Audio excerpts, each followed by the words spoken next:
What is the story behind the logo that you use in your intros? Where did it come from? That logo is called The Meaning of Music, and it's actually a sculpture that I made in 1985 that's about 5.5 feet by 5.5 feet and about 8 inches thick, and it's made out of foam core, which is this. It's a material that's often used as a backing for paintings or for when you get them framed. It's styrofoam sheet about 1/4 of an inch thick with paper on both sides, and you can cut it very accurately with an X-Acto knife. And so what I did was make a stack of those foam core sheets about 8 inches high, and I made the thing in quarters, and so that it would fit together on the wall because it would have been too big to maneuver easily. And it's a very complicated image. It's actually a three-dimensional representation of a. It's a three-dimensional representation of a two-dimensional representation of a four-dimensional object. And that four-dimensional object you could think of as,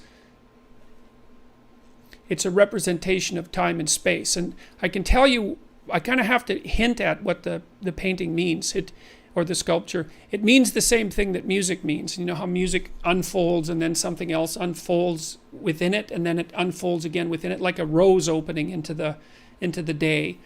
Or like a lotus flower that sort of comes up from the darkest depths up through the dark water and then blooms on the surface of the water in the sun, and that's where the Buddha, what would you say, symbolically rests. So you can imagine that thing opening, and then imagine that that's what that painting is an image of, and that's the same thing as music. So it's a mandala image, and for Jung, the mandala was a symbol of the self, and the self was something that unfolds like music, which is actually why we like music. And it's like the rose, the rose that you see, the geometric rose that you see in stained glass. It's the same thing.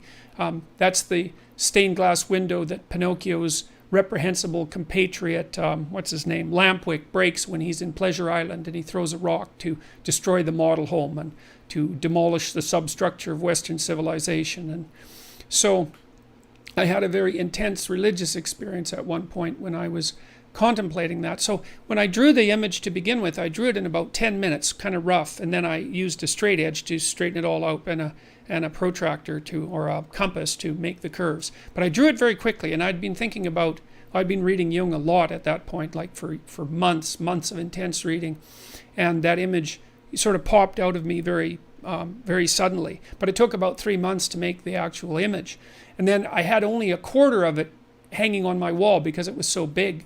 And I had finished it after about 3 months of work. So this was back in 1985 when I was a graduate student. And I was listening to the Jupiter Symphony, which is the piece of music that I use, that was used for the intro to my videos. And it's a Mozart symphony. And this happened, man. So this happened. So I was really watching that mandala, that quarter mandala that I had made intensely. And listening to the music, trying to understand what the music was signifying, because music has intrinsic meaning, which is a very strange thing. Now, part of the reason for that is that language has meaning, and our language has a musical quality, right? And that's processed mostly by the right hemisphere, so that when people speak, there's a melody in their language, and that carries a lot of the emotional import. And then what musicians have done is figured out how to use that musical faculty, let's call it, that non-semantic musical faculty, to sort of purely denote meaning. That's part of what music means. And so, but I was still trying to understand what the meaning was, because it's nonverbal, the meaning of music, and I was trying to figure out how to articulate that, and that's partly why I made the sculpture, was to get a grip on it and to understand it. And anyways, I was really concentrating hard on that mandala and that sculpture, and I had been working on it intensely for about 3 months, so that's a lot of meditation on a single idea. And I was standing in my living room, and then I had this very strange experience. I can't explain this properly because there's no way of really describing it, but I'll do my best. So, in those Renaissance paintings, sometimes you see, well, first of all, you see great sunny skies with massive, stupendous, impressive billows of clouds, and then light shining through, the sunlight shining through in streams.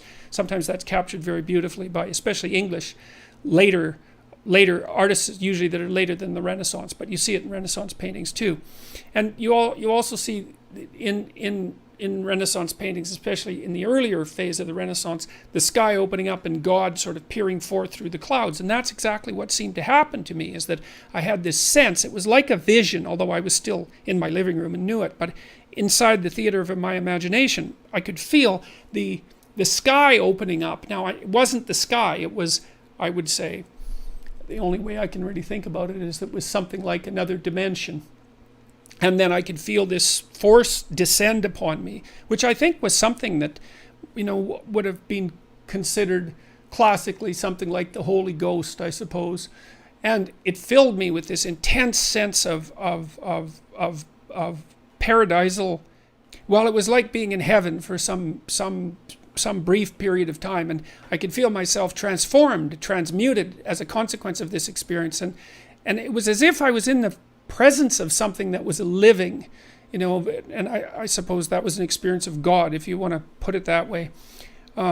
That's certainly what it seemed like. And I felt that I could live that way. I could live transfigured like that permanently if I desired it. And I thought, my God, I wouldn't be able to walk down the street in this sort of elevated state, let's say.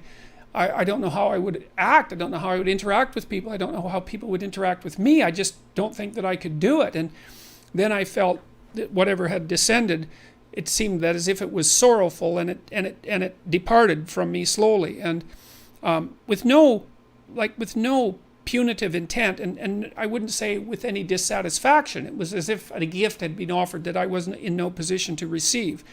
And I talked to my wife soon afterwards. I shook physically for about half an hour after that experience, like I was shaking, like you shake after a car accident, if you've ever been in a car accident.